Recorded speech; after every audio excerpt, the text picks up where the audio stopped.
Hello, my name is Monica Daviduke, and I'm going to be giving a lesson an example lesson for first grade on nouns and verbs. Um, I would have my students come into the classroom and have a seat on the carpet, welcoming them into the classroom. And I would be handing them some cards that have words with the picture of that, representing that word on there.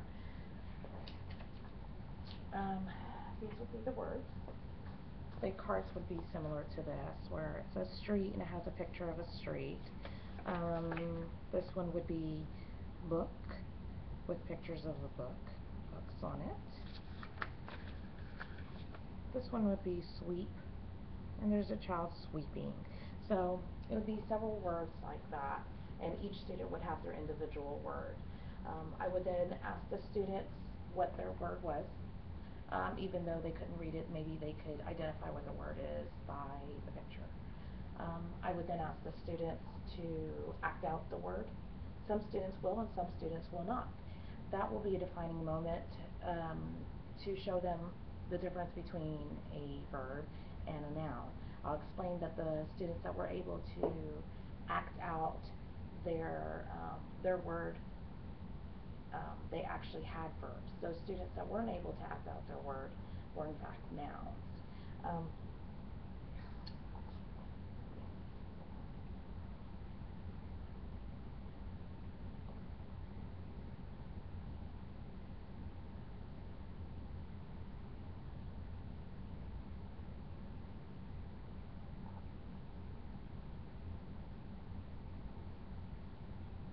Okay. I would then, at that point in time, give them the definition of what a noun is, give a definition of what the verb is, and make sure that that it's clear on which one is which and what they represent. I would then give the objectives for the day. We would go over them as a class, which I feel is very important to make sure that they know what their objectives and what are and what they will have completed by the end of class.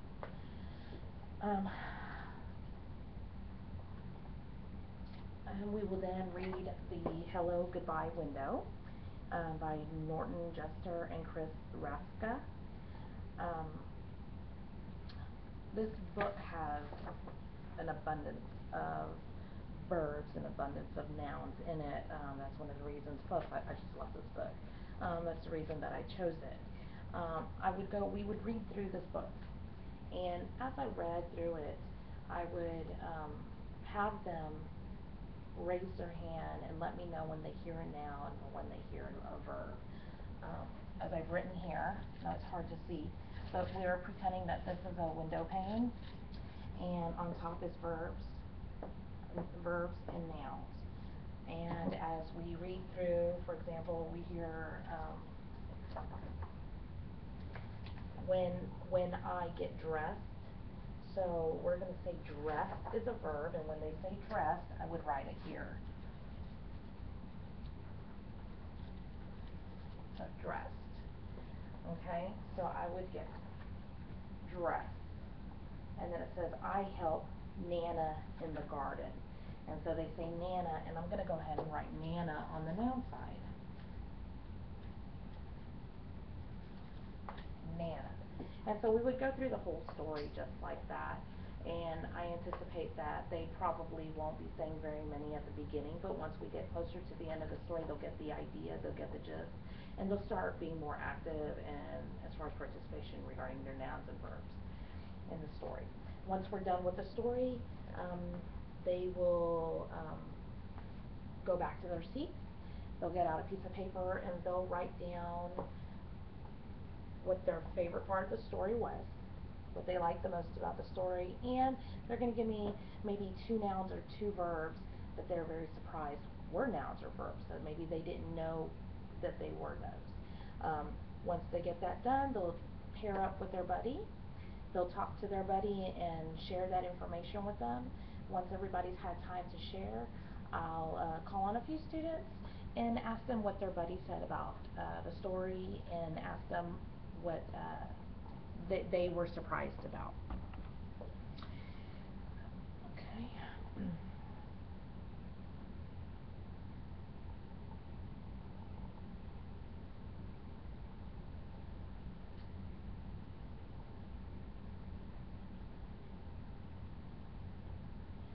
I would then ask the students, again, just confirming whether or not they know the difference between a noun and a verb. Just make sure we're on the same page. And I would have on the overhead, and we're going to pretend again that this is my overhead, some lines from the story. So one of the lines I picked was it has several blanks in it, and it says I filled it in, but it said he can even blank it and blank a blank of blank at the same time. So, I mean, it has a lot of blanks. There's a lot of options to fill in and make it our own. I would choose to model this. I would choose my own verbs and my own nouns that I wanted to pick and put it in here. Showing them that just because it says that in the story doesn't mean that's what you have to put. You don't have to follow exactly what the story says. You make it your own. And I put, he felt, he can even push it and pull and I went ahead and put great of great at the same time. Great doesn't make sense. And we can read this and analyze that and mark through great, and we're going to put lot instead. So he felt he can even push it and pull it a lot of great at the same time. So we were able to change it up a little bit and make it our own using verbs and nouns that we chose. So that would be my modeling. And then I would check for understanding just by asking them, again, what is a noun, what is a verb, and go over the definitions one more time just to clarify that, and ask them if they're confident that they can do something like that on their own. We would then move to, I would move to letting them go ahead and we would do some together. I would pass out a laminated folder, activity folder, which I've done in the past. I really like these because you're able to reuse materials and it saves on cost, and just you can use it for every one of your classes and over the years as well. So I would have on the front an open area where we would brainstorm words that are relevant to their home life, verbs and nouns, maybe abuela, abuelo, grandma, peepaw, mima, and verbs that are relevant to their life, whatever it may be. My home life consists of barbecuing, swimming, fishing, things like that. So those would be the verbs that I would put on mine. So we would brainstorm verbs, put them in the front, and then on the inside I would have some more lines from the story, and they would select from our word wall to fill in. We would fill in together the lines from the empty spaces from the lines from the story. That would be our guided practice. And again, we would do it together. So I would read a line, and we would pick a verb to go or noun to go in there, and fill it in. For checking for understanding, I would ask the students, where did we get those words from? Make sure that they understood that they can use their word wall as a tool for finding words, and make sure that they understood what the word wall represented.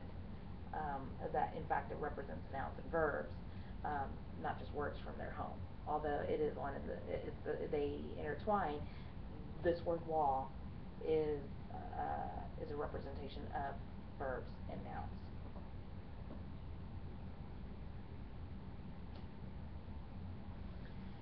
Once we do that, we'll move on to independent practice. Their independent practice will be their own personal window that they'll make. I'll have several types. For now, I only have two. I only made either, a window pane that has 4 or a window pane that has 2. It doesn't matter. The window pane that has 4, you can do 2 columns, so verbs on one side, nouns on the other. And then the one that has two, you can just do verbs on top and nouns on the bottom.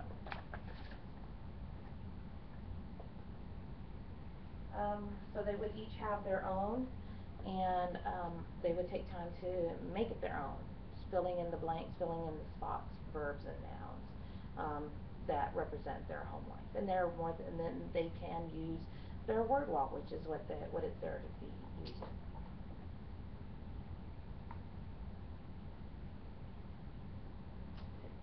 I, however, will have some ELL students in my class to accommodate them.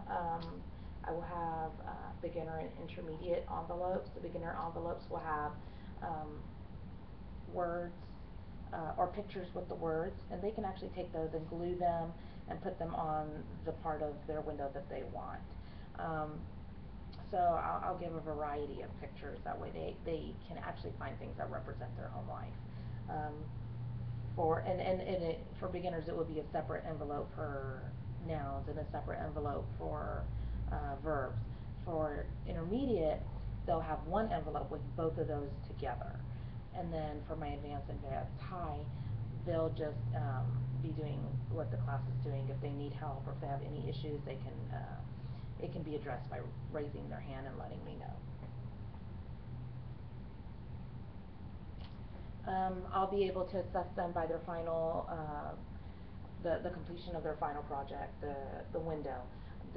Being able to see where they have placed their words will be definition of whether or not they understood the difference between a noun and a verb. During my reteach moment, for any students that may need help, we'll pull into small groups and go over 2 poems that I'll have. I'll have a poem on nouns, I'll have a poem on verbs. We'll read the poem together and circle or underline the nouns and verbs through the poems and make sure that they understand the difference. Once we've addressed that, I'll go ahead and give them a new blank window pane for them to try again and fill out on their own. As far as enrichment, I would give the students an opportunity to write a narrative paragraph, a small paragraph about summertime and what they do during the summer, what they like to do, and bring it back on the next day of class. And finally, for closure, I'll just go over our objectives, make sure that they understand whether or not they've been met, whether or not they feel like they've completed those objectives, and give them an opportunity to have them understand that they can in fact use verbs and nouns to describe their own personal home life as well. I would then show a video, a YouTube video of an Ice Age video where Sid sings a little song, and every single time there's a verb, there's a plethora of verbs in there, and every time he says a verb, students would clap.